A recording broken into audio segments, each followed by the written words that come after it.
Bismillahir Rahmanir Rahim. The Holy Prophet is narrated to have said, "Seek knowledge from the cradle till the grave." Brothers and sisters, Salamun Alaikum. Welcome to episode 3 of our Ramadan series. And today our special guest is very well known around the world. And to me personally, he is a role model. He's my mentor, my ziyarah buddy. And not to forget, we both support the greatest football team in the world, Liverpool Football Club.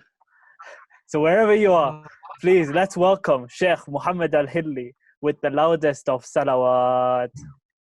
اللهم صل على محمد وآل محمد. Thank you so much. Jazakumullah khair. Thank you, Brother Ali. Is it my turn to speak? Yes, well, first of all, Assalamu alaikum wa rahmatullahi ta'ala wa barakatuh. Really wonderful to see everybody and really congratulate everyone in advance for the wiladat of Imam al-Hasan al-Mujtaba alayhi salam. And of course, the holy month of Ramadan, this very interesting month of Ramadan that some of us have gone through for the first time in our lives, and maybe most of us have gone through for the first time in our lives. So inshallah, you're having a blissful, merciful, wonderful month, inshallah.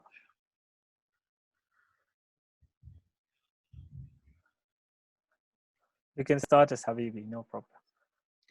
Okay, so I think most likely, I mean, we wanted to really make the subject interactive and to try and involve as many of the brothers and sisters as possible, rather than it being more of a majlis type, because mashallah, we are being flooded with majalis, which is great. Online majalis are now really a very useful thing out there, although in normal times I'm not a very great supporter of online because, as I always say, it's much better for us to sit in the mosque and pay attention than be at home eating popcorn and having a good time while listening to a majlis.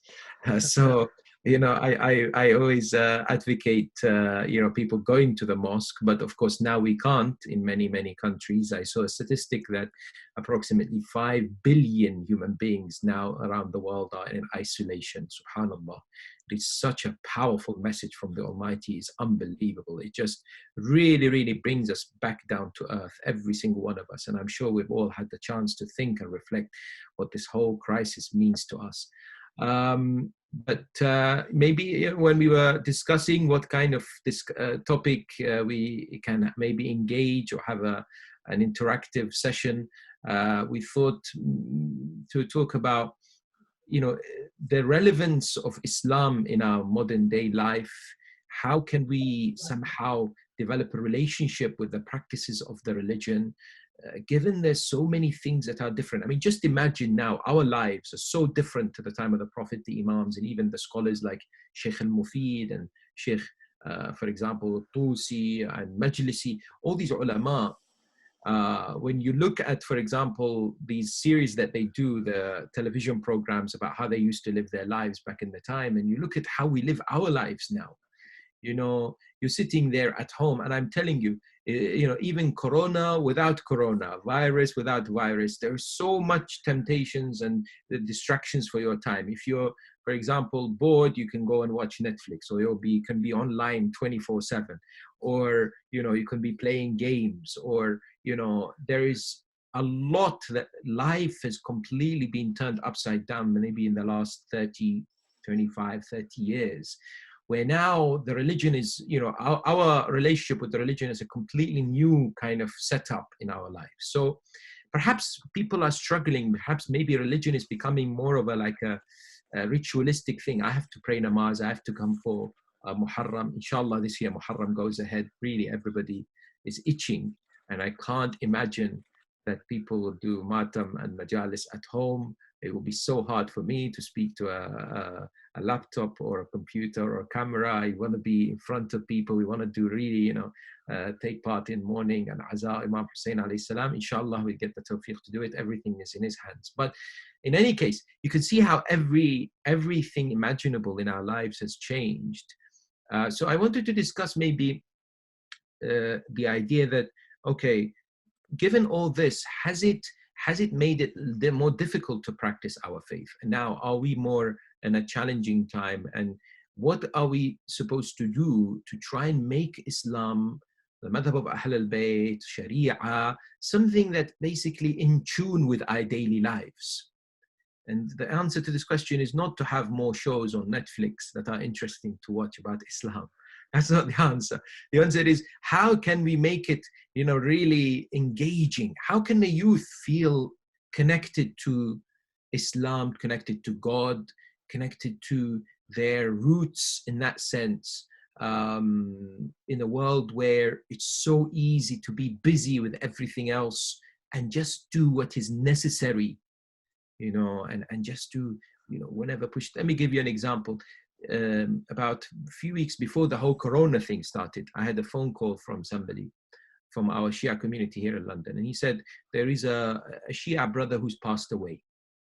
And this Shia brother, his family are not very religious. So they've taken his body to a Sunni mosque. But they've said, can you please make sure you got a Shia alim to do the namaz janaza and everything? So he contacted me and said, look, I know you do these kind of things. Can you do it? I said, okay, no problem. Let the son of the person who's passed away, let them call me and I will discuss. So the son calls me of the one who passed away. So he calls me and he says, okay, you're okay to do everything in the Shia way? I said, of course, that's what we do. I said, which cemetery are you burying your father? He said, this cemetery. Okay, I know this cemetery, but we don't really bury normally there. Let me find out something. So I contacted the cemetery and I asked them, I said, there is somebody who's going to be buried in the next few days, Muslim. You have a Muslim section? They said, well, we do, but the person being buried in the next few days is not being buried in the Muslim section. And I said, why? They said, well, the cemetery said, we gave the family an option, but it was a little bit more expensive. And the family said, no, it's okay. We'll just be buried with the Christians. No worries. So I went back to the son. I said, brother, you can't bury your father with the Christians. It's haram. In Sharia, we are not allowed to bury next to non-Muslims. He said, oh, but it's more expensive. I said, are you for real? You are exchanging your father and future and burial with money? He said, oh, and you know what? They ended up, I think, because I said to him, I'm not doing the namaz. I'm sorry, I'm not doing the namaz. I can't, it's haram. I cannot oversee burial in somewhere where we're not supposed to see it buried. So I'm giving you advice. Another alim contacted him, also gave him advice. He was not interested. I don't know eventually what he did. I have a feeling that he buried his father with the non-Muslims. But what I'm trying to say is that maybe in this day and age, maybe there is a superficial attachment to Islam. If it fits me, I'll do it. If it fits my schedule, my lifestyle, my understanding, my life, how I want to conduct it, then I'll be okay, a Muslim. But if it is tough, if it's going to involve more money, more sacrifice, more time, don't worry, Allah will forgive. What's in my heart is important. I love that answer. Some of the youth say, you don't know what's in my heart, brother. My heart is good. I say to them, your heart is good, but how are you reflecting your heart in your actions? Because you can't just expect on the day of Qiyamah and say, Ya Allah, my heart is created, it's so clean and pure. Yes, all my actions were nonsense, but my heart is very, very nice. We can't expect Rabbul Alameen to say to us, yes, no problem. Bismillah, here's Jannah for you. Allah knows best. But this is the discussion I wanted to have, or maybe to kind of initiate. What are the main challenges that perhaps we're having to make Islam more relevant in our lives? Do we have enough resources? Are majalis boring? Are they not solving our problems? For example, please don't be offended. You can tell me, yes, by the way, English lectures, Urdu majalis, Gujarati, Swahili, they don't really hit the spot for me. They're not really solving our problems. Or is it something else? Why are we finding more and more lack of spirituality in our communities? Everywhere, in Africa, in the Middle East, in Europe, in America, gradually people are more driven towards materialism. What is happening? Why are people turning to religion less? And if we are not careful, maybe 20, 30, 50 years time, our own children and their grandchildren maybe will be so superficial Islam and Muslims that they'll just be given the name Muhammad and then they'll be called Mo everywhere. So what is the real challenges? I want to really put this question out there. So we have a discussion, and I just gave now a brief introduction. I just want everyone to really engage and take part as much as we can, and that we can, inshallah ta'ala, have a meaningful discussion. I know you all, mashallah, I think the vast majority are very much fresh, energetic, with lots of biryani and mandazi. So that's very good. But have some sympathy for me, as I haven't yet broken my fast. But I am very happy to speak anyway. So are you taking answers already? Yes, whatever you like, Zahir Abbas. Yes, inshallah. The first answer is we lack spirituality because you are not in Nairobi. No, it's nothing to do with one person. I'm here, but people don't have spirituality. So that's proof that it's nothing to do with me. Nice to see you. I can give you one or two stories that may help, inshallah. Okay, so let us open the floor, Ahmad Ali and anyone else. Let us see anybody wants to ask or maybe give an idea as to what is it that is going on out there. Why is it that we're having these challenges? What is the problem? Is there a problem with Islam, with the way Islam is practiced, with the way Islam is propagated? Is there a problem with ulama? This is a safe space. Let us be open, nobody judgmental. We don't want anyone to come up with conclusion, you said this one, you said that. We want to really engage in a meaningful discussion, because we want to use the month of Ramadan to benefit our hearts and our souls and our existence. We want to become better. So maybe this month of Ramadan and even the coronavirus situation has given us an opportunity to re-examine everything, and maybe to begin a new page in the way we discuss and think about tabligh, Islam, practice, anything associated with our lives and our faith. Okay, Habibi, if I can start. Maybe first thing is, when it comes to the speakers on the minbar, how sure are we as youth that we are not getting brainwashed by the minbar, in the sense that, are we just supposed to believe everything they say? Because it's not like everything they say, they give a direct reference to it. So how do we know? And when you Google it, doesn't just give you the exact reference. Yes. I think this is a good question to start off with, because, I have had personally people, I'm sure every speaker has, I've had people contacting them and said, this Maulana said this on the minbar. Can you believe it? This Maulana said you can say Salam on Ashura. What kind of Maulana is he? That kind of thing. And so you always wonder what is being mentioned. Is it referenced? Is it part of Aqidah of Ahl al-Bayt? And that's why I think, in answer to that question, there has to be two things that are happening with minbar, with majalis, with lectures. Number one, continuous, genuine, constructive feedback and criticism. For us not to be scared. I don't get enough feedback for my majalis or lectures, in the sense that people are scared, oh, he's going to get upset. But the question here is that, okay, Maulana, Sheikh, Sayyid, Fulan, this, I heard you mention this hadith. I heard you mention this point. Maybe I misunderstood it. Can you elaborate? Maybe you talked about this in this way. Maybe, was it appropriate for you to talk about this?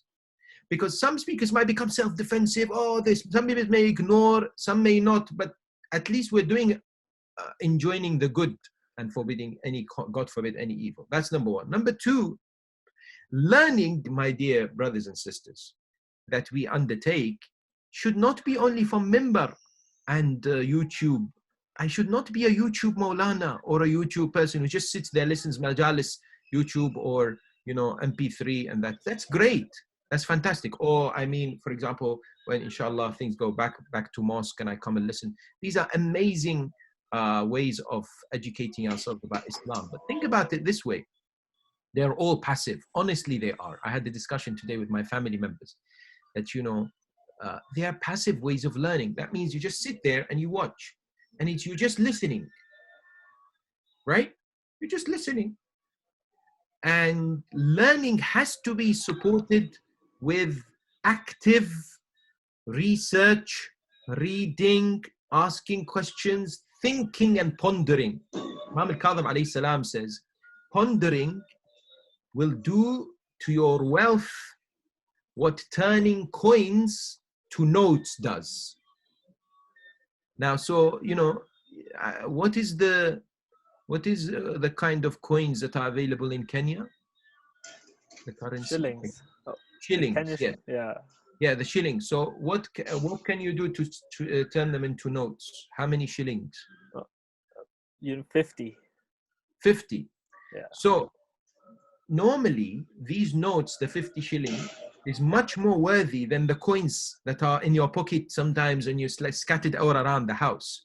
If somebody says, comes around the house regularly and says, all the coins that you have, give me, and I'll give you instead notes. You say, Bismillah. Most of the time, unless you need some for partying or whatever. But generally speaking, in this day and age, you don't like coins because they're too heavy. Imam al-Kadhim says, without reflection, thinking, all these thoughts in our minds that are everywhere,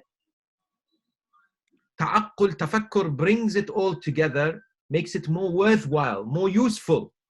So, in answer to question of Ali on how do I know what the Maulanas are saying, I need to read. I need to educate myself. I need to pick up interesting books. So here, mashallah, we have at least over 30 people here, mashallah. If we ask ourselves this month of Ramadan, how many books have I read? And in my life, in the last year, how many books have I read? What would be the answer? Just a simple question. Now, if you come to me and you say, brother, I have read, mashallah, 10 books, and I'm very happy. I say, fantastic. But can I ask you, what is the name of them? And you say to me, well, they are what you call it, Harry Potter, or the novels that. Okay, you want to read these books, Bismillah. But you see, education, Islamic learning, is a process whereby we have to invest time, right? Because the hadith of Imam Sadiq says, if you do not learn about Islam, Allah will not look at you on the day of judgment, will not give you tazkiyah, and will not accept your deeds. So there has to be ongoing process of learning to support our ibadah. Because I can't just pray, do fasting, ziyarah, this, and I don't supplement it with ma'rifah. See, ma'rifah is all the story of ma'rifah without going into technicalities. But it's the story of ma'rifah, right? So the question I would like to ask, so that I don't always speak, is, do we have enough books, and are we reading enough books? Is there enough books in English? Is there enough books, for example, I don't know, people here read in Swahili or maybe English. another language? English. But Habibi, what the Quran is the book, isn't it the first book we're supposed to be reading to understand it? But what if someone now comes and says something that contradicts the Quran? How do we go about that? And if the Quran, if we read the Quran, which other books should we read as well? If you could give us suggestions. Yes, okay. So Shahid Ali Jafar has raised his hand. Go to him in a minute. We'll go to him in a minute. But here's the thing. Quran, some people say, when I want to give a non-Muslim something, can I give Quran as the first book? I say no. Because you know how many people give Quran to a Muslim, non-Muslim? It's not necessarily you give a Quran, because they might not understand some verses, it might go against them. So you might want to give Risalatul Huquq, for example. You might want to give an introduction to Islam written by a Shia scholar, for example. That's what you want to give, really. Now, if somebody says something and it's wrong by the Quran, so we don't always judge. Remember, the Quran says you should marry, if you want to, if you can, 2, 3, or 4 wives. Then another verse says, وَلَن تَسْتَطِيعُوا أَن تَعْدِلُوا بَيْنَ النِّسَاءِ وَلَوْ حَرَصْتُمْ. The Quran first in one verse says, if you marry 2, 3, or 4, you have to be just. Then another verse says, you will never be able to be just. Hold on a minute. Which one shall I take? So I have to have knowledge of the Quran to judge what is being said in the Quran is right or wrong. So if I hear something that doesn't flow well, I get, okay, I'm going to go and research this. Let me go and investigate. So look at tafsir, ask other ulama, then come to a conclusion. When I come to a conclusion about that, then I can maybe go back and give feedback to the scholar or speaker and say, by the way, maybe you didn't mean it that way. And always we have to give people 70 excuses. Honestly, wallah, we don't give one sometimes. You know, people might have a slip up.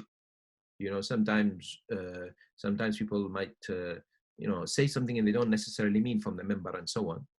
So we have to give people excuses in case they can correct themselves and so on.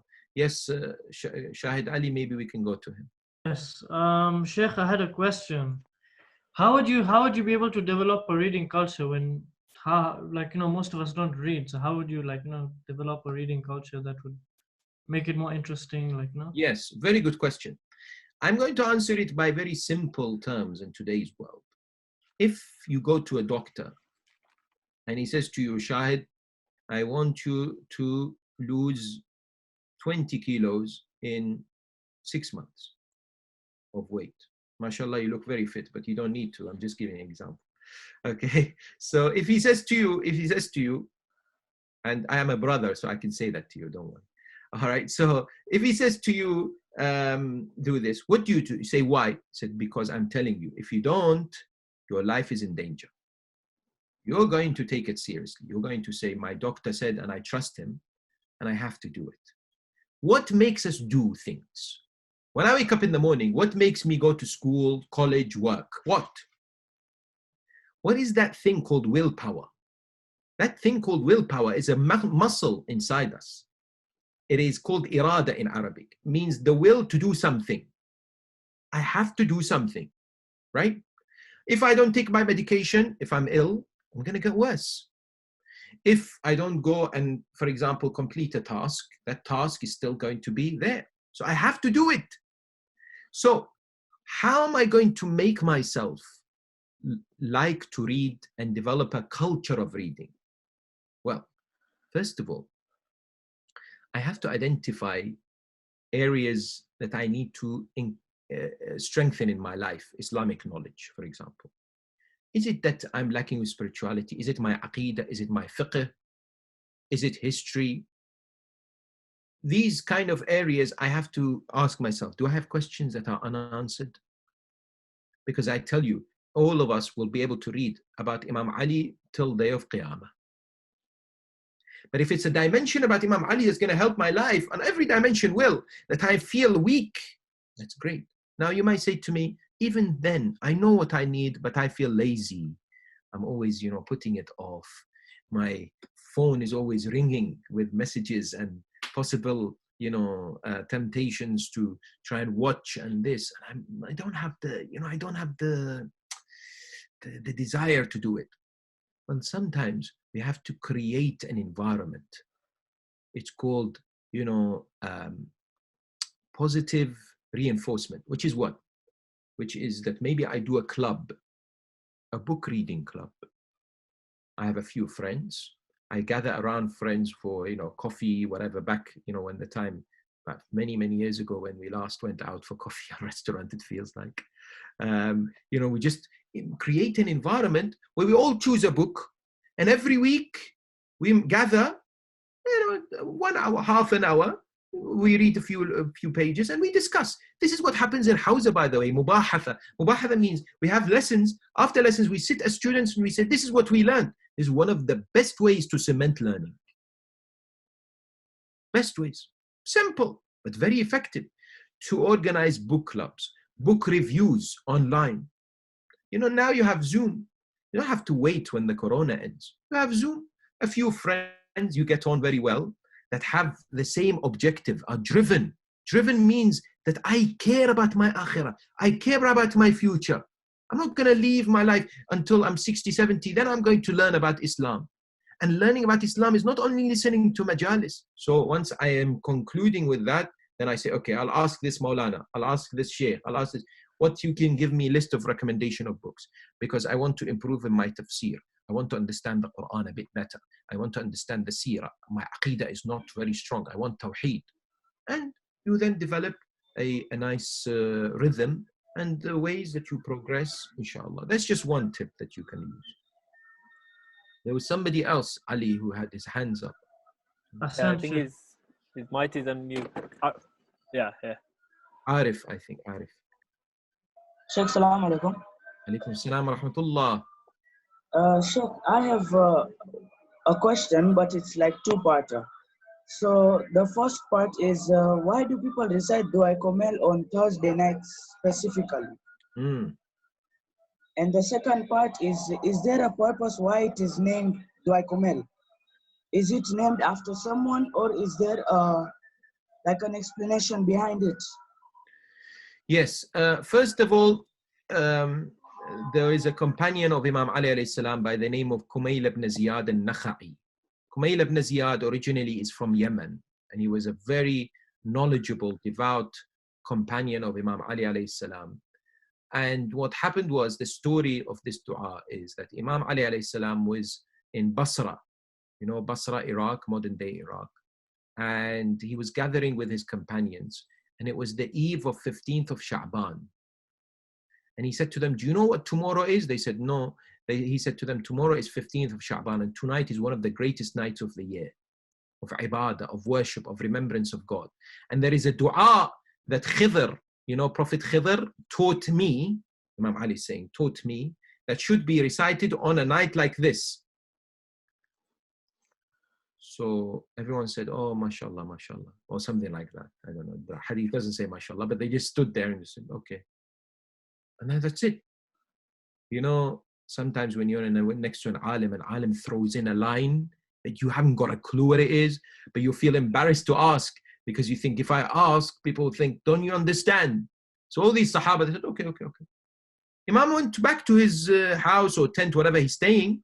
The only man who was bothered was Kumail. Kumail went after the Imam, knocked, and said, Ya Amir al-Mu'mineen, you said there is an amazing dua to be recited tonight. What's the dua? You never told us. So Imam alayhi salam said, come. Let me teach you dua. Allahumma inni as'aluka bi rahmatika allati wasi'at kulla shay. So he taught him the dua. Now, Imam alayhi salam and all the Imams, like Imam Zayn al-Abidin, would teach some of his closest disciples and companions some du'as because they deserve it. And then the dua is named after that person, like dua Abu Hamza al-Thamali. It's actually dua Imam Zayn al-Abidin. But it's given to this man from Imam Zayn al-Abidin so that he preserved it. He asked for it. He deserved, he's got a heart to, you know, write it and withstand it and so on. So Kumail ibn Ziyad was given this honor. Now, why is on Thursday nights? Because when Imam Ali alayhi salam gave him this dua, he said to him, "O Kumail, recite this. Either recite this on the eve of 15 Sha'ban or on Thursday nights." So Imam Ali mentioned Thursday nights, by the way. Yeah. Incidentally, just for your information, and I know some might not like this, but Dua Tawassul, we don't have a narration that says recite it Tuesday nights. Thank you, Sheikh. Recite it anytime. But Dua Kumail, we have a narration that says Thursday nights. Yes? So we can recite Dua Kumail Thursday nights as by recommendation of Imam Ali alayhi salam. Then Imam says, if you can't every Thursday, recite it once a month or once a year or once in a lifetime, because it will bring you much blessings and forgiveness of sins. Okay, Sheikh, another question has just come. A lot of youth may maybe find the rules too strict. That's why they just think that Islam is superficial. Yes. Good question. So,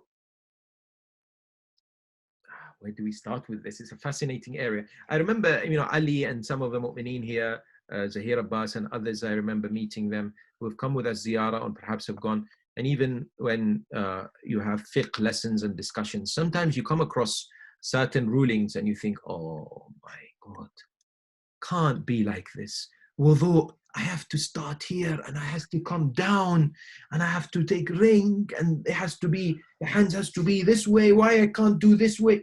Allah is merciful. Allah, what difference? One person asked me once, what difference to Allah does it make if I wash my arms like this? You think Allah is going to be affected? So chill, he said to me, chill. Allah is chilled. You must be chilled also. I told him, don't worry, I'm very chilled.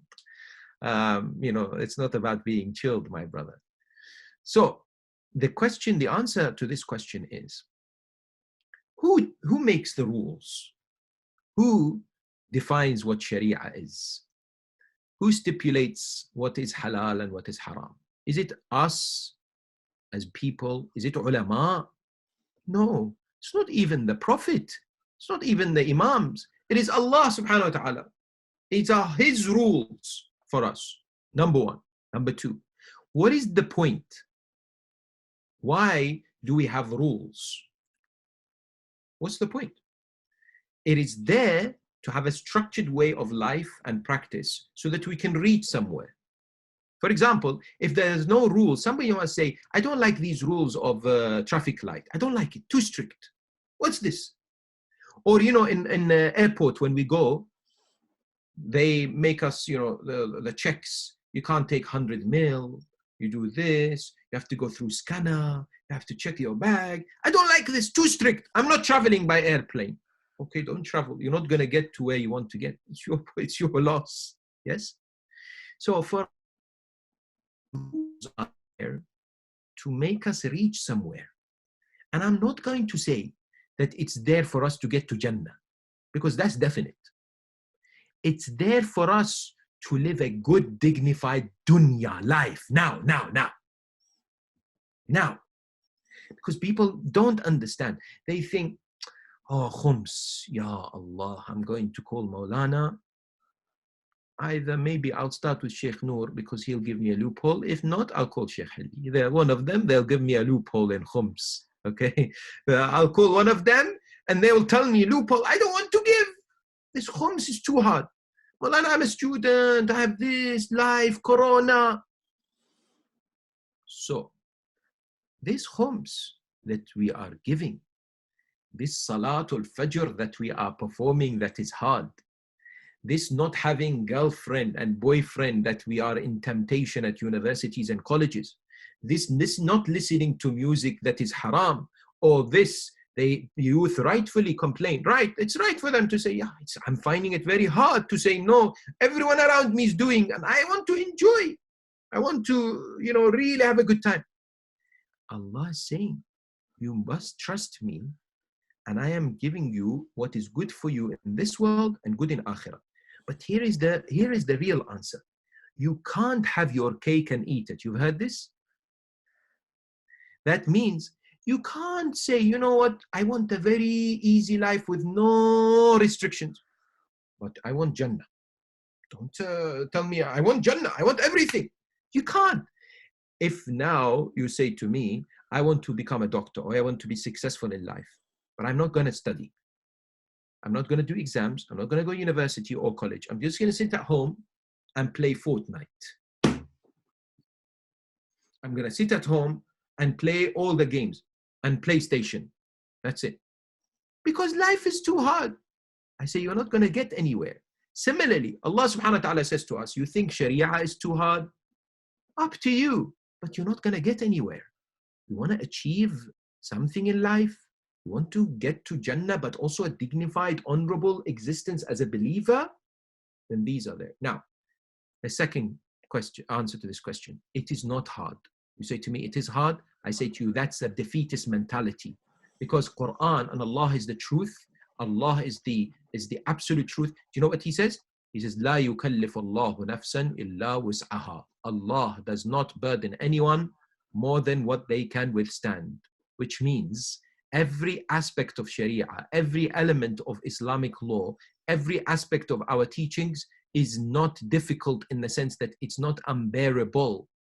And we have many ways in which if people are not able to withstand it, like fasting. Ulama today, They say, for example, if you reach a point where you have to be breaking a fast because you can't, you're going to really suffocate from thirst and whatever, or hunger, you can just eat a little bit just to save your life, or to save your life from being from difficult hardship. I give you just this one quick story because I know some of you like stories. I was performing Umrah in 1998 or 99, around that time. And I remember we were with a group of youth, and I said to them, it was a month of Ramadan, just like now. It was amazing, you know, to do Umrah month of Ramadan. Subhanallah, may Allah give you all tawfiq to do it. And I remember I said to them, you know, inshallah, one day we should go to Ghar Hira. How many people here have been to Ghar Hira? May Allah give you tawfiq. You know, Ghar Hira, you go up the mountain, and the Saudis have made it very difficult because they don't want people to go up. So you have to be good at climbing rocks, you know, but not that hard. I'm not a professional mountain climber. But anyway, so I said, let's go, but we should go at night. They said, no. We should go during the day because we can see. I don't want to go at night, it's dark. I said, but we are fasting. It's sunny, it's hot. They said, don't worry, let's go. Bismillah, Ya Ali, let's go. So we went. We started going up. It was about 3 o'clock, 4 o'clock, sweating hard. Maybe it takes about an hour and a half. By the time we nearly got up to the Ghar where the Prophet used to meditate and worship Allah, and he got the first revelation, one of the brothers was pale. He was about to collapse. He said, brother, I have to break my fast. I said, what did I tell you? But he was very in a desperate state, so he broke. He had a bit of water and he broke his fast. But Islam is a religion that is flexible. Islam is a religion that is not hard line in that sense. But it's discipline. Discipline is good for us. Disciplines make us good human beings. That's what we have to. And it's all positive mindset. The more we talk to ourselves and encourage ourselves and condition our mindset that is not hard, that I can do it, that Islam is a religion that is giving me well-being for my soul and my body, I will become what? I will become a better believer. And I will not listen to shaitan, because shaitan keeps telling me this is too much, this is too difficult, this is unbearable. In relation to this, Sheikh, what about the peer pressure and how to control it when it happens? For example, when you go to study abroad, there's plenty of peer pressure around you. You're absolutely right. And this could be a test, one of the tests for us. You know, when you study the lives of the prophets, example, Prophet Yusuf alayhi salam. Look at Prophet Yusuf, he was under incredible peer pressure. And you see, Allah subhanahu wa ta'ala does not give us success until we somehow prove our worthwhile. We have to go through this hardship. It's so important for us. We can't expect to get it all on a plate. This is the story of all the prophets and the imams. And so if I am going through tremendous temptations because of my friends and my wherever I am, I'm studying abroad, and everybody has girlfriends and everybody's doing haram and I'm the only one. This is where the crunch comes, and this is where my iman, my knowledge, my taqwa, my trust in God really, really becomes important. Now, there are a number of practical tips here that I will mention. Number one, avoid being in the state of boredom at all times. Do not be ever bored. Bored means what? That you just sit there and think, I don't know what to do with myself. That is the trap of shaitan. That's you sending a message to shaitan saying, Salam, I'm ready. Boredom is a killer. Why? Because shaitan will tell you, let's go browse. Don't worry, you won't see anything haram. Browse, just see what is going on. From this Facebook page to that, to YouTube, to this link, after half an hour, God knows where you are. Yes? Or let's watch this, or let's listen to this, or let's chat to this person, or let's do this. So kill it. Kill the boredom. Be busy. Be busy with activities, studies, your own reading, your exercise, anything, especially the bachelors out there, the brothers and the sisters who are alone and not married. Okay, be busy. Do not be bored or have spare time in the sense that you don't know what to do with yourself. Number one. Number two, we must surround ourselves with positive friends of God, I call them. Positive friends of God, what? People who are Allah, who get you closer to Allah, who don't tempt you towards haram, and at the same time, they're very optimistic. You know, I had a friend at university, lovely brother. He's still alive, mashallah, may Allah bless him. And sometimes at that time, we used to have only phone calls. So when we speak to each other, you know, and there was no WhatsApp and everything. So when we speak to each other, one of his common lines used to say to me when things were hard or difficult exams and whatever, he used to say to me, you know, Brother Mohammed, what's the point? We're all going to hell anyway. You know, that was his line that he used to always get himself feeling good about it. That's wrong. That's negative.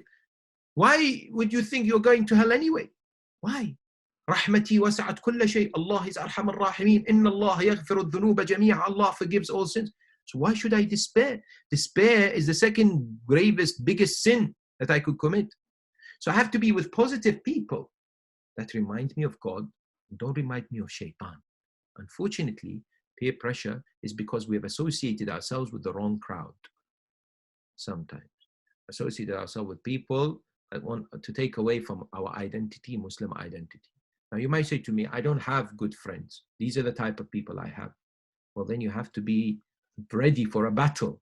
You have to be ready for war. If you are there, you see, we say to people, don't go into places of weakness. Oh, if you are weak, don't go places where you will crumble with individuals who are. And the third tip, my dear sisters and brothers, is knowledge. Knowledge and thinking and pondering and reflecting. The more, you see, you say to me, how can knowledge stop me from falling into sin when I'm in peer pressure or doing wrong things? I say to them, if you read about the verses of the Quran and you reflect and read about Barzakh and especially Jahannam, it will play in your mind. See, from the first day I read these verses that talk about the food and the drink of the people of hell, I was, you know, it stuck to my mind till today. Yes, we forget. Shall I give it to you, this verse? I'm not here scaring you. People say, oh, don't scare us. Give us Jannah. I will give you Jannah. But it's both, 50-50, right? So the verses that talk about hell, what are they saying? They're saying the food of the people of hell amongst them is pus. You know pus? That erupts from their hands. And they start eating their own flesh and the pus that comes. Then they're still hungry. Now you might ask me, how can they be punished when they are in hell? How can they be hungry? If you are being burnt, you don't usually feel hunger or thirst. But Allah has made it such that Jahannam cannot be even compared to dunya. That even within the midst of being chastised and burnt, people feel hungry and thirsty. So there's a tree in the Quran, it is said, Inna shajarat al-zaqum ta'amul athim. This tree is called the tree of Zaqum. It has thorny leaves and branches, but its branches look like the heads of shayateen. طَلْعُهَا كَرُؤُوسُ الشَّيَاطِينِ. Like the heads of shaitan. That's how it looks like. Now, what happens is that people are hungry, so they break these kind of branches and they start eating. The moment they eat, this that they eat turns into molten fire that erupts their stomach and abdomen, all of a sudden explodes. The Quran tells us, very graphic. Very graphic. Okay? Now, when I recite these verses, and I am reflecting on the meanings, and I read about Jahannam as well as Jannah, which will help to motivate me, then when I am in environments where, God forbid, I am weak, I then can say no. It helps. And then there are tools to strengthen willpower. I recommend mu'mineen, mu'minat, brothers and sisters, to read books, even non-Muslims, written by non-Muslims, about how to control willpower, how to be self-control. You know, watch TED Talks, things like that. I don't have problem with that. They will help you. You will be able to understand yourself. This is part of ma'rifatun nafs. Man arafa nafsah faqad arafa rabbah. Yes. Sheikh, can you give the verses, the ones you just quoted, so people can go and see and then... Which about Jahannam? Yes, please. Okay. So, if you like, I have a lecture online. Sorry, I don't do promotion. but you asked me for it anyway. So I have an entire majlis in YouTube. It's entirely on Jahannam. And the majlis, if you type my name and also put hell, and it was delivered in Toronto 3 years ago in Muharram. It was a series about the day of Qiyamah. Because I have another series about Barzakh, okay? But I will give you the reference here. So that one has all the description. This Shajarat al-Zaqum is mentioned in chapter 44, Surah Al-Dukhan, verse number 43. Then the heads of shaitan reference is found in chapter 37, verse number 65. طَلْعُهَا كَأَنَّهُ رُؤُوسُ الشَّيَاطِينِ. And then, you know, it's scattered across the Holy Quran, the references with regards to Jahannam and the food and the people, what they actually eat. So this eating of the one's own pus is found in Surah hold on one second.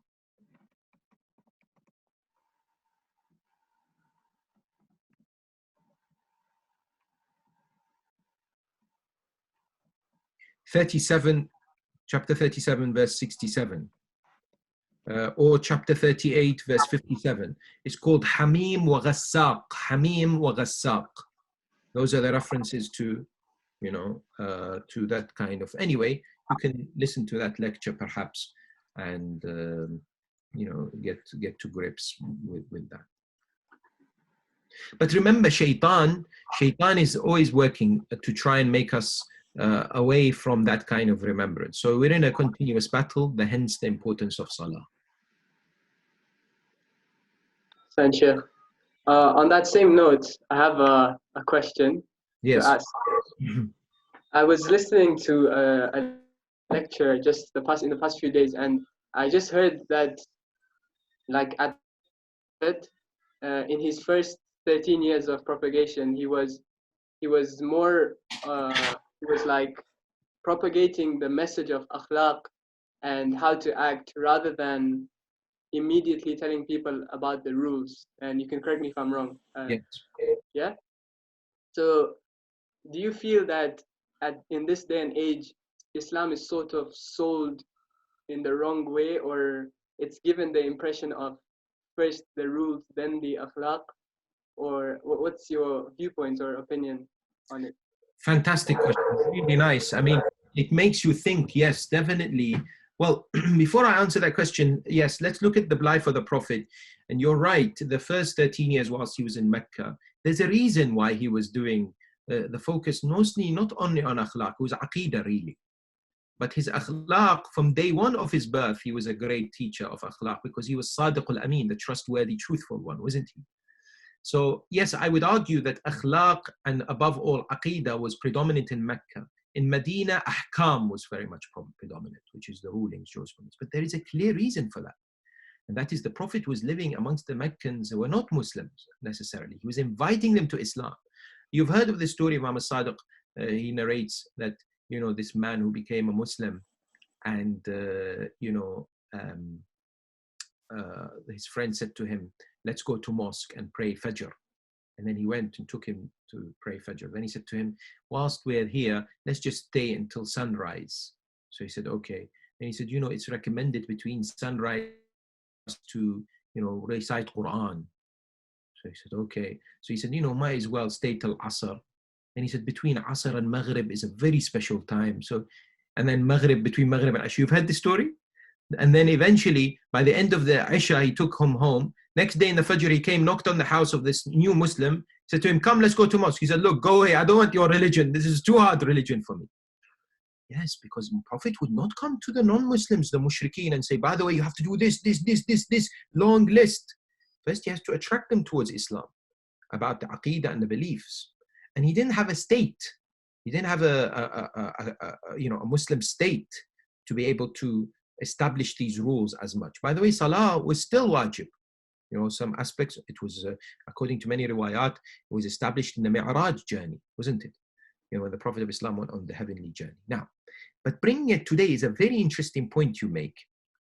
And that is, morality is in decline in the world today. And I think there are two things that perhaps we're not doing enough. And that is intellectual guidance or intellectual reasoning, convincing people through the aql that, faith in Islam and tashayyu' is really the path of salvation. And the other one is spirituality, which of course mixes akhlaq, if you want to bring akhlaq together with it as well. And maybe the challenge that we have is because there's so much propaganda out there against Islam. The whole terrorism, far-right extremism, they're all, always tarnishing the reputation of Islam. And always bringing about the Sharia law, cut the arm, this, that, stone, women's rights, etc.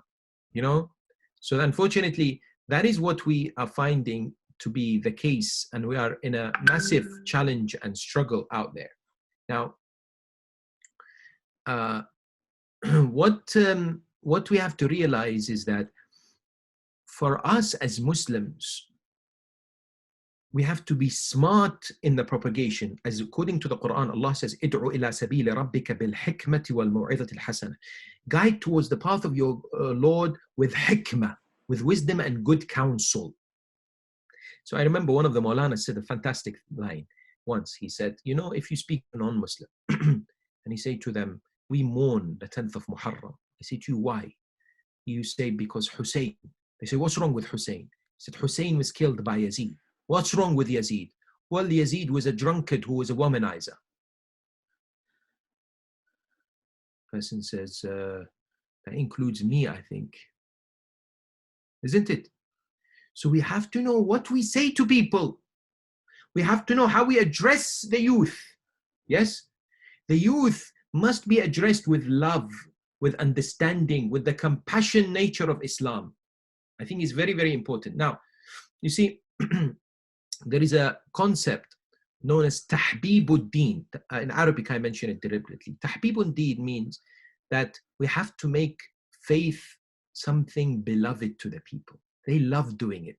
Because you see, it's a matter of accepting it in the heart and then willingly, joyfully practicing it, isn't it? That goes with the people who are non-practicing as well as non-Muslims. Both. We need to be able to get Islam to them in a way that makes them hopeful, make them optimistic, make them keen and eager. Okay? This is why we should not be judgmental. This is why we should not come out all guns blazing if we see someone non-practicing, or someone not wearing a hijab, or someone not praying, or someone not following a marja, or someone doing that or that. We have to wear the cap of the Ahl al-Bayt, which is that of warmth, welcome, and respect to all, and seeing them as potentials, seeing them as people who are eventually gonna come to the path. Yes? But this is different to when I'm talking about our communities, when it comes to our mu'mineen and mu'minat who are practicing, but sometimes we need to push them a little bit more. Or our own children. When it comes to parents and, for example, or grandparents, when we have our children who are rebellious against Islam, rebellious against Salah, rebellious against hijab, again, we need to speak the language of love. We need to speak the language of understanding and making them appreciate. But I have to put a warning here. I have to contextualize this because I don't want to be like those wishy-washy talking about, yeah, love, everything. No. Fiqh cannot be explained by the aql. Shall I repeat that? Fiqh in its absolute rulings cannot be explained by the aql. What do I mean? That means if you say to me, I will not accept Islam until you prove to me through the aql why Fajr is 2 rak'ats and Dhuhr is 4. Can you? No. Of course, if you say to me, I will not accept Islam unless you give me proof that Prophet has to be ma'soom, I say to you, Bismillah, I can do that. convinced. But I can't prove to you, for example, why we go around the Kaaba 7 times. I can't. I'll be the first to say, I can't. Because part of Islam is submission. And I submit to Allah, I submit to the Quran, and I submit to Ahlul Bayt. They've told me this is what I have to do, I will do. So we have to balance. Today we have some of our youth who say, if you don't convince me, I will not do. Convince me. The Y generation, you've heard of them? The Y generation is good if it is strengthening my aqidah. But for fiqh, Bismillah, come and become a mujtahid. Come and study in the house 20, 30 years, then you can find out the reasons for everything. But this is a very important balance that we have to strike. I agree with you. To invite people to Islam, to make people away from Islam, kindness, soft-heartedness, be loving, be understanding, be warm towards them. Bring them, embrace them, don't judge them. But at the same time, kindly explain to them that, look, if you want to know why for certain fiqh, I emphasize fiqh, then this is a long process. It takes years and years. Hadith this, verse this, look at this, deduction this, marja' this. It's very complicated. That's why we have maraja'. That's why we have taqleed. It's for our own best. That I don't have to then justify to you why 14 miles outside of Nairobi I have to break my fast. Because people today are saying it. Saying, no. 14 miles, I'm not sure. This was back in the time. We have today Shia alims in Birmingham, other places. They're saying this. So they're making people question their aqidah, question their fiqh. So, I don't believe in this. Okay, come to Hawza, study. Let's have these discussions in the Hawza. Right? Let's have these discussions in the Hawza. Not for the masses who are confused. They will get too confused. So this is why we have ulama and we have maraja' and we have purposeful discussions and dialogues on this regard. Ahsan, Sheikh. I don't know, how much time do you have? I think 2 more questions have come. How many questions can you take? Otherwise, we can forward you the questions and can give the answer. Sorry, I missed that because I had silenced. You have a lot of questions? 2 more questions have come. I don't know. Okay, let's have them, and then inshallah, I'll have to ask to be excused. But let's have them both, and then I'll answer them together, inshallah. The first one is, when you're making dua for something you really, really want, is it okay to ask it several times, or do we just ask once and leave the rest to Allah? Like, Good. Does asking for the same thing every day make any difference? Okay, next. The second one is, when one has committed a sin, such as lying to another person, and seeks forgiveness from Allah, but is not assured that the person he lied to has forgiven him, for him to gain the forgiveness, does the person he lied to have to forgive him, or how does it work? Okay, first of all, we are encouraged in Islam to keep asking. There is no harm in continuously asking for years and years for a hajah. In fact, Allah subhanahu wa ta'ala loves the voice of the person who keeps asking, because we don't know whether it's good for us or not. What's wrong is for us, after asking, to believe it's not going to happen, or to give up, or to be hopeless about it. And we are told that when we ask, we think, Ya Allah, if it's good for me, give it to me. And continuously ask. You never know. Sometimes it could be a situation where your heart is broken. Sometimes it is a time of the month, like month of Ramadan. Sometimes it's where you are, Ziyarah, Mecca, Medina, where you're asking might potentiate, my Allah. But remember, Imam al-Sadiq says, every dua of a believer is answered. Everyone, guaranteed. But some of them not in dunya. Allah reserves it for akhirah to give us more reward. That's very soothing. So if you're not getting what you want, rest assured, Allah has given it to you, but it's not the right time to give it to you. It won't be helpful for you. He's your creator. He's a merciful, kind, compassionate Lord who wants the best for us. So he will only give us what is good for us. Next, with regards to someone whom we've lied to. Now, of course, we are told there is something known as huququn nas, the rights of the people. And Allah will forgive if we ask genuinely sins that are to do with Him, huquq of Rabbil Alameen, of Allah. But if we have unfortunately committed backbiting or lying against people, So then we have to ask for their permission. If it is possible to ask for their forgiveness, if it's possible to ask for their forgiveness, possible in the sense that it's not going to cause a major conflict. You know, sometimes I know some people, if I go to them and say, by the way, I said this about you, Ya Allah, it's going to cause a day of judgment where they are going to create World War III and destroy me and spread reputations and will never accept an apology and everything. Then we are told you give what is known as Raddul Mazalim. You give sadaqah. Yeah, 1 second, okay? What is known as, you give what is known, and you then pray for them. If you know for sure that by asking them, that's going to create conflict, is going to create a lot of problems. But if you know that they forgive you, then it's best to ask for them to forgive you and to say, look, I lied to you. Please forgive me because this is wrong and I am sorry. Therefore, I am seeking your pardon on this. Now, if they don't forgive you, you have done what you can. Remember, some people say, oh, they're going to reject me and then I'm back to square one. No, at least you've tried. At least you've attempted. And don't just try once. If you can, again, sometime in the future, Allah will, bless you and help you in this objective, because it's hard. It's hard to say I'm wrong. It's hard to break the ego within. But if you do it for the sake of Allah, things will become easy. Things will flow. He will give you that which you do not expect. يَرْزُقْهُ مِنْ حَيْثُ لَا يَحْتَسِبْ. Allah says, if you do some things for me, I will give you rizq from that which you do not have normal expectation for. So He will open avenues for you and I, if we break our egos for Him. So let's do it for His sake and inshallah see the difference.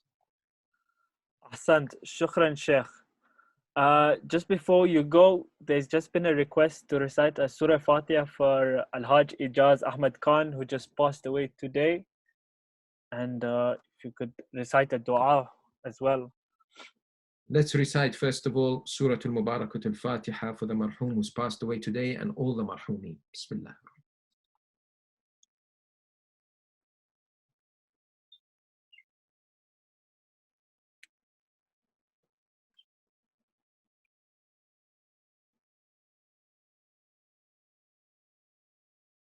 اللهم صل على محمد وآل محمد. اللهم إنا نرغب إليك في دولة كريمة تعز بها الإسلام وأهله وتذل بها النفاق وأهله وتجعلنا فيها من الدعاة إلى طاعتك والقادة إلى سبيلك وترزقنا بها كرامة الدنيا والآخرة. أعوذ بجلال وجهك الكريم أن ينقضي عني شهر رمضان أو يبلغ الفجر من ليلة هذه ولك علي ذنب أو تبعة تعذبني عليه برحمتك يا أرحم الراحمين. وصل اللهم على محمد وآله الطيبين الطاهرين. اللهم صل على Ahsan, Sheikh. Ahsan. Thank you for your time, Habibi. Jazakumullah khair. Thank you very much for everybody for their questions. Keep, inshallah, strong, healthy, and keep immunizing yourself with taqwa this month of Ramadan. Consider this month of Ramadan as an opportunity to be the best month. Next week we are approaching these amazing nights of Qadr. Don't allow these nights of Qadr to pass away without real change in your lives. Make it an important milestone to build your future, inshallah, after the month of Ramadan. I pray for your tawfiq and success. Please pray for mu'mineen and mu'minat suffering around the world, including people in Yemen, Syria, in Kashmir, in other parts of the world. Please pray for their safety and well-being. And inshallah, we shall be able to see you sometime soon. Ahsan, Sheikh. Ahsan. Thank you so much, Sheikh. Thank you very much. Thank you. You take care. Likewise, Habibi. Bi amanillah. With the wiladat of our Imam coming up, our second holy Imam, Imam Hassan al-Mujtaba, I'd like us all to get into the mood of the wiladat and the celebration. So with that, I'd like to welcome one of our aspiring reciters, a young, upcoming reciter with a very beautiful voice, Brother Yusuf Ali Okera, to recite for us and bless us with his voice. Bismillah. First of all, Assalamu alaikum to all the viewers. Very thankful and grateful to Brother Ali Kimji and Irfan and the whole team for taking out their time to organize such a beautiful program, mashallah. We were really inspired by Sheikh Hilli's lecture as well. So may Allah subhanahu wa ta'ala bless all of you for all of your efforts, inshallah. So I'm just going to recite two short manqabat in the time which I've been given. Time is also a bit short, so inshallah, with your permission. But Muhammad wa ali Muhammad, salawatullah salli ala Muhammad wa ali Muhammad wa ajil farajahum. فرش کو عرش بناؤ کہ حسین آئے ہے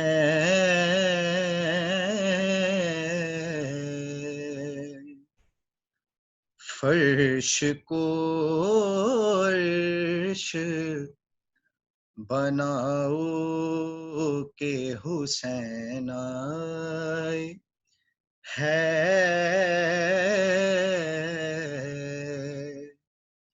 سب کو پیغام سناؤ کہ حسین آئے ہے اپنے مغرور خیالوں سے گوا بیٹھا ہے پر اپنے مغرور خیالوں سے گوا بیٹھا ہے پر جاؤ فطر اس کو بتاؤ کہ حسین آئے ہے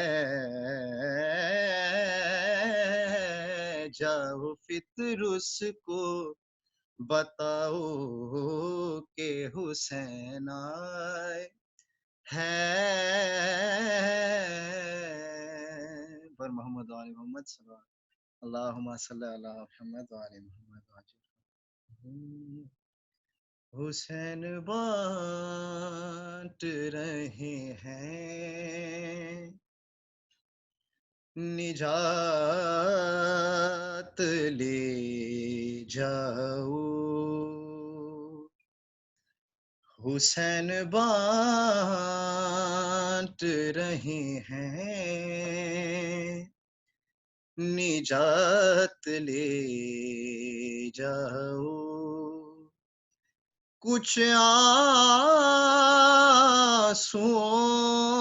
کے عوض کائنات لے جاؤ حسین بانٹ رہے ہیں نجات لے جاؤ. So I see there's a message come from Brother Irfan requesting to translate as I recite inshallah. So this kalam, this manqabat, Hussain bant rahe hain, nijat le jao. It says Imam Hussain is giving away salvation, come and take it. Kuch aansuon ke evaz kainat le jao. In return for just a few tears, come and take the whole world with you. حسین بانٹ رہے ہیں نجات لے جاؤ یہ کربلا ہے یہ معجز نما کی بستی ہے یہ کربلا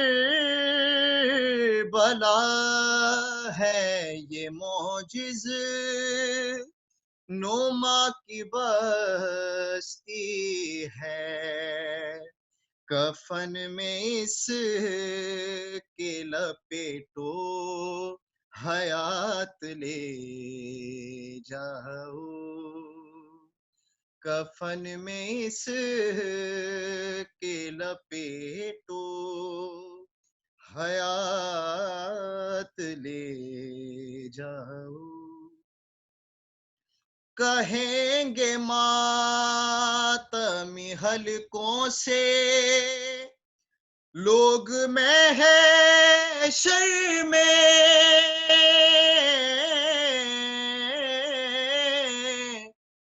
کہیں گے ماتمی حلقوں سے، لوگ محشر میں ہمیں حسین کی جنت میں ساتھ لے جاؤ، حسین بانٹ رہے نعرہ حیدری علی علی جات لے جاؤ، نہیں کروں گا لحد میں انتظار سحر،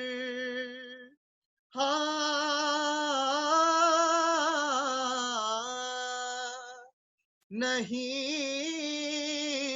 کروں گا لحد میں انتظار سحر، فرشتوں کر وہ بلا راتوں رات لے جاؤ، فرشتوں کر وہ بلا راتوں رات لے جاؤ، حسین بانٹ رہے ہیں نجات لے جاؤ، کہا یہ خضر سے عباس نے یہاں کر،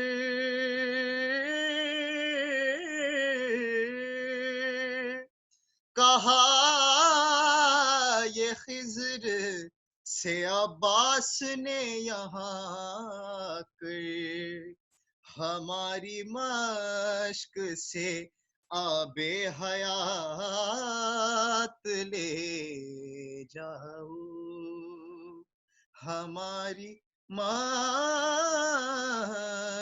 سے آب حیات لے جاؤ. And last verse inshallah.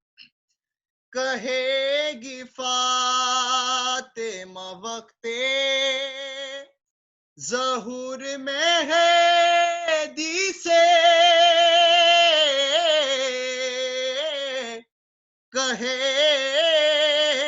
گی فاطمہ وقت ظہور مہدی سے، لڑائی کے لیے غازی کو ساتھ لے جاؤ، لڑائی کے لیے غازی کو ساتھ لے جاؤ، حسین بانٹ نہیں ہے نجات لے جاؤ. اللہم صلی علی محمد وآل محمد وعجل فرجهم. جزاک اللہ. Ahsan, Brother Yusuf. Beautiful recitation. جزاک اللہ. MashaAllah. MashaAllah. May Allah keep blessing you and giving you the tawfiq to keep reciting the dhikr of Ahlul Bayt. Honestly, He's blessed you with an amazing voice. Inshallah, we look forward to hearing from you on Saturday and even more in the future, inshallah. Inshallah. It's a great honor. Keep it up, bro. Keep it up. Shukran. With that, I'd like to close the session for today. I think I benefited a lot from Sheikh Hilli, and it was closed with a beautiful recitation from Brother Yusuf. And with that, I'd like to tell you all that we have our Al-Mahdi Youth Instagram page, al_Mahdi_youth, where you can follow for some updates or any small snippets and clips you'd like from the episodes. And also, we're all looking forward to Saturday, inshallah, where we'll be having a Jashan program, and we'll be forwarding the poster, inshallah. And we look to have some great reciters, including Brother Yusuf, who has just given us a preview of what we are to expect on on Saturday, inshallah. So with that, I hope all of you are keeping well at home. I hope all of you are keeping active. And as Sheikh Hilli said, making sure you're not bored, making sure you don't put yourself in a hole of boredom. So may Allah bless all of you and give you the tawfiq to continue with the dhikr of Ahlul Bayt. And take care. We hope to see you on Saturday, inshallah.